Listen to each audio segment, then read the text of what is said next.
안녕하세요. 열정토토입니다. 오늘도 좋은 결과 같이 만들어 봅시다.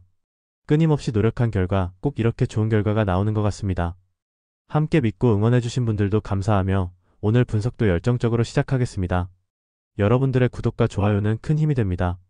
첫 번째 대한민국 우즈베키스탄입니다. 홈팀 대한민국은 4-3-3 포메이션을 사용하며 후방에서 중앙으로 이어지는 빌드업 구조가 안정되고 있습니다. 황도윤은 중앙에서 패스 템포를 조절하며 리듬을 잡고 강상윤은 한 박자 빠른 전개로 공격 전환을 가속합니다. 이 조합은 단순 연결이 아니라 전방 공간을 여는 설계이며 측면의 강성진은 빠른 방향 전환과 폭발적인 1대1 능력을 통해 상대 수비 라인을 흔들 수 있습니다. 강성진에 집중하는 수비가 붙으면 중앙 패스 루트가 열리며 다양한 공격 패턴이 자연스럽게 전개됩니다. 센터백들도 짧은 패스로 압박을 유도한 뒤 전진 패스를 연결하며 템포를 조율하고 있습니다. 결과적으로 한국은 중앙 지배력과 속도 조절 능력을 모두 갖춘 균형 잡힌 형태로 완성되고 있습니다. 원정팀 우즈베키스탄은 4-2-3-1 구조를 사용하며 지아노프가 중앙에서 템포를 담당하고 노르차예프가 제공권을 잡습니다. 하지만 이선의 호시모프는 세컨드볼을 노리나 빌드업 템포가 느려 압박 대응에 어려움을 보입니다. 중앙 미드필더 간격이 벌어지는 시간이 잦아 전환 상황에서 상대에게 점유를 쉽게 허용합니다. 그래서 한국의 빠른 템포 전개를 따라가기에는 구조적으로 버거운 면이 있습니다. 전진 패스 타이밍이 늦어지는 순간 한국의 압박에 걸리며 역습을 허용할 위험이 큽니다. 측면 공간도 쉽게 열려 수비 블록 유지에 불안 요소가 있습니다. 경기 승부는 중앙 빌드업 정교함과 공격 템포 유지에서 갈릴 가능성이 큽니다. 한국은 황도윤의 리듬 조율, 강상윤의 템포 상승, 강성진의 돌파가 결합된 삼각 구조로 공격을 설계합니다. 우즈베키스탄은 수비 간격이 무너지는 순간이 자주 발생해 한국의 빠른 전진 패스와 점유 공세에 취약합니다. 그래서 한국이 초반부터 흐름을 장악할 가능성이 높으며 강성진의 페네트레이션과 강상윤의 전환 타이밍이 맞물릴 때 연속적인 득점 기회가 만들어질 전망입니다. 반면 우즈베키스탄은 후반 체력 저하 시 수비 유지가 더 어려워질 가능성이 있습니다. 두 번째 서울 SK 홍콩 이스턴입니다. 홈팀 서울 SK는 톨렌티노와 원희 중심의 투맨 게임이 완성도 높게 정착되고 있습니다. 볼 핸들러가 45도 침투 동선을 만들면 롤맨은 페인트 존 상단 포켓을 빠르게 점유합니다. 이는 단순 피겔롤이 아니라 시야 조정과 코너, 스페이싱 유지까지 포함된 구조입니다. 김낙현은 오프볼 무브로 외곽에서 볼을 받아 템포를 안정시키며 공격 흐름을 조율합니다. 세컨드 찬스 상황에서도 원희의 포스트업은 팀 공격의 균형을 잡는 핵심 축으로 작동합니다. 볼 순환 속도가 빠르고 하이포스트 패스 전환이 매끄러워 코너 3점까지 자연스럽게 연결됩니다. 수비에서는 스위치 대응이 유기적이라 상대 미드레인지 옵션을 효과적으로 억제합니다. 세컨드 유닛 가담이 원활하면 4쿼터에도 페이스 유지 가능성이 높습니다. 원정팀 홍콩 이스턴은 블랭클리의 1대1 돌파와 클락의 리머텍을 중심으로 하나의 템포가 강점입니다. 하지만 트랜지션 수비 전환이 늦고 세트 수비, 커뮤니케이션이 불안해 백도어 노출이 잦습니다. 맥라플리는 외곽 스페이싱에는 기여하지만 볼 핸들링이 흔들릴 때 턴오버 위험이 큽니다. 팀 전체가 공격 속도에 의존해 흐름이 끊기면 공격 루트가 단조로워지는 문제가 있습니다. 리바운드 참여율이 낮아 세컨드 찬스 실점이 빈번하게 발생하는 점도 약점입니다. 후반에는 수비 로테이션이 무너지며 파울 관리 문제까지 드러나는 경우가 많습니다. 승부는 하프코트 완성도와 골밑 공방에서 갈릴 가능성이 큽니다. 서울 SK는 톨렌티노의 핸들링과 원희의 포스트업, 타이밍이 조화되며 흐름을 안정적으로 통제합니다. 여기에 김낙현의 코너 무브가 더해지면 공격 구조가 삼각형으로 확장되며 효율이 높아집니다. 3쿼터 중반 이후에는 세컨드 유닛 가담으로 전환 tem포를 끌어올려 상대 수비 간격을 흔듭니다. 반면 홍콩 이스턴은 하프코트 수비 전환이 불안해 페인트 존 주도권을 내줄 위험이 큽니다. 골밑에서 밀리면 공격 리듬까지 끊기며 세컨드 찬스 실점이 누적될 가능성이 높습니다. 결국 세트 플레이 완성도와 리바운드 집중력이 우위인 서울 SK가 경기 템포를 장악할 전망입니다. 세 번째 서울 삼성 창원 LG입니다. 홈팀 서울 삼성은 한호빈이 템포를 조율하며 하프코트 전개를 안정적으로 이끌고 있습니다. 그는 패스 타이밍 감각이 뛰어나 팀 공격 리듬을 흔들리지 않게 유지합니다. 구탕은 코너 스팟업에서 외곽 존재감을 보이지만 리바운드 참여도가 낮아 수비 전환이 느려집니다. 니콜스는 미드포스트 득점력은 뛰어나지만 골밑 제공권에서는 마레이와의 피지컬 격차가 큽니다. 삼성은 전반적으로 외곽 효율은 괜찮으나 리바운드 약세로 세컨드 찬스를 쉽게 허용합니다. 트랜지션 상황에서는 로테이션 타이밍이 흔들리며 수비 안정감이 떨어지는 구간이 나타납니다. 결국 인사이드 안정이 무너지면 외곽 공격까지 위축되며 후반 흐름 유지가 어려워집니다. 원정팀 창원 LG는 마레이가 골 밑에서 압도적인 리바운드, 장악력을 바탕으로 흐름을 통제합니다.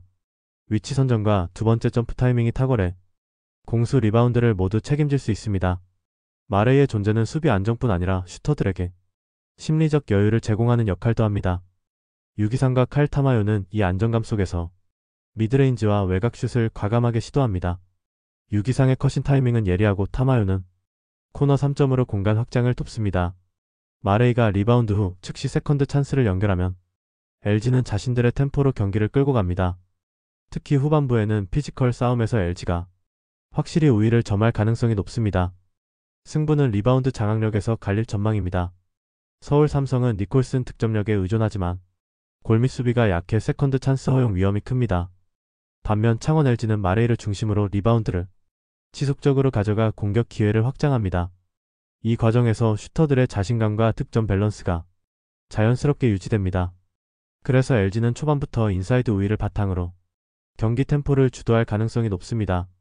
결국 세컨드 찬스 득점에서 앞서는 팀이 경기 전체 흐름을 완전히 가져갈 것입니다. 영상에 보이는 것과 같이 4가지 중 한 가지라도 해당되면 힘드실 수도 있으니 부담 갖지 마시고 아래 고정 댓글로 말 걸어주시면 됩니다. 웃으면서 재밌게 베팅합시다. 네 번째 대한항공 삼성화재입니다. 홈팀 대한항공은 러셀을 전술 중심에 두며 공격 흐름을 만들어냅니다. 러셀이 전방에서 블로커를 끌어내면 세터 한 선수는 그 타이밍에 맞춰 속공과 오픈을 교차하며 템포를 흔듭니다. 이 구조가 반복될수록 상대 수비 간격은 점점 무너집니다. 한 선수는 템포 조절이 탁월하고 러셀을 중심으로 양 측면 공격을 균형 있게 활용합니다. 김규민은 미들 블로커에서 블로킹 타이밍이 정확해 수비 라인을 안정시키는 역할을 합니다. 최준혁은 리시브 안정성과 세컨볼 연결 능력으로 후위에서도 흐름을 유지합니다. 세트 중반 이후에도 공격 전환 속도가 빠르며 러셀의 백어택이 가동되면 템포는 폭발적으로 상승합니다. 홈 경기에서는 서브 압박과 조직적 리시브 라인이 리듬을 완성합니다. 결국 대한항공은 러셀 중심의 균형 전술로 초반부터 경기 흐름을 주도할 가능성이 높습니다. 원정팀 삼성화재는 I 중심으로 전개하지만 공격 루트가 단조로운 편입니다. 김우진은 후위 공격 비중은 높으나 세터와의 합이 일정하지 않아 효율이 떨어집니다. 김준우는 블로킹 타이밍에 집중하다 속공 대응이 늦는 장면이 자주 나옵니다. 황두현은 빠른 템포 상황에서 리시브 정확도가 흔들리며 연결 타이밍이 불안정합니다. 전위 공격 집중도는 높지만 수비 리듬이 불안해 장기전에서 실책이 늘어나는 패턴이 나타납니다.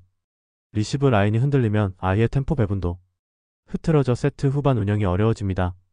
특히 러셀 중심 변칙 공격에 대한 블로킹 커버가 미흡하며 후반에는 체력 저하로 세컨볼 커버율도 낮아집니다. 승부는 러셀 중심의 대한항공 공격 밸런스가 좌우할 가능성이 큽니다. 러셀이 블로커를 유도하는 순간을 한 선수가 정확히 활용하며 속공과 오픈을 교차하면 상대 블로킹 라인이 흔들립니다. 김규민의 블로킹 안정과 최준혁의 리시브 연결이 더해져 공수 전환 리듬도 일정하게 유지됩니다. 반면 삼성화재는 리시브 흔들림으로 세터 템포가 무너지며 속공 다양성이 부족해집니다. I가 빠른 연결을 시도해도 대한항공 블로킹 조직력 앞에서는 효율 찾기가 어려워집니다. 결국 대한항공이 러셀과 한 선수의 조합으로 경기 흐름을 장악할 가능성이 매우 높습니다. 후반 체력 밸런스에서도 대한항공이 우위를 확보할 전망입니다. 다섯 번째 정관장 도로공사입니다. 홈팀 정관장은 자네테를 중심으로 공격 템포를 빠르게 끌어올립니다. 자네테는 높은 타점에서 오픈과 백어택을 병행하며 상대 블로킹 라인을 흔드는 핵심 역할을 수행합니다. 박혜민은 라이트에서 리시브와 공격 밸런스를 유지하며 안정적인 사이드 옵션을 제공합니다. 신은지는 연결 구간에서 타이밍 조율을 시도하나 후반으로 갈수록 패스 높낮이 오차가 나타납니다. 아네림은 리시브 라인 유지에는 강점이 있지만 세컨드 볼 처리에서 불안 요소가 존재합니다. 결국 자네트의 득점 의존도가 높아 연결 리듬이 흐트러지는 순간 공격 효율이 급격히 떨어집니다. 세트 후반 리시브 흔들림이 누적되면 템포가 끊기고 블로킹 타이밍까지 내주게 됩니다. 원정팀 한국도로공사는 세트 후반 집중력이 뛰어난 팀입니다.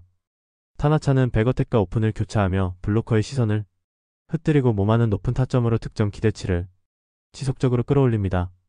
강소희는 안정적인 리시브를 바탕으로 연결 리듬을 유지하며 김세빈은 속공과 백어택을 교차시켜 상대 블로커를 혼란에 빠뜨립니다. 이 구조는 클러치 구간에서 득점 확률을 크게 높이며 경기 흐름을 가져오는 힘으로 작용합니다. 세컨드 볼 대응에서도 주도권을 유지하고 백어택 루트 예측 수비에도 강점을 보입니다. 승부는 리시브 안정성과 세트 후반 집중력에서 갈릴 전망입니다. 정관장은 초반 템포는 좋지만 세터 연결 완성도가 후반에 흔들리며 잔해택 공격 루트가 예측되기 쉽습니다. 반면 도로공사는 타나차와 모마의 큐차 전개와 강소희의 안정된 연결을 통해 템포를 유지합니다. 김세빈의 세트 타이밍은 세트 후반에 빛나며 속공과 백어택 혼합으로 블로킹 대응을 무너뜨립니다. 정관장은 수비 간격을 좁혀 대응하겠지만 높이 경쟁에서 밀릴 가능성이 큽니다. 결국 세트 후반 리듬 유지 능력에서 도로공사가 우위를 점하며 흐름을 장악할 가능성이 높습니다. 구독자 및 시청자분들 오늘 하루도 의미있는 배팅해봅시다. 구독과 좋아요, 알림 설정 부탁드리며 조합이 힘드신 분들은 아래 고정 댓글로 말 걸어주시면 무료로 최종 조합 공유해드립니다. 모두 감사합니다.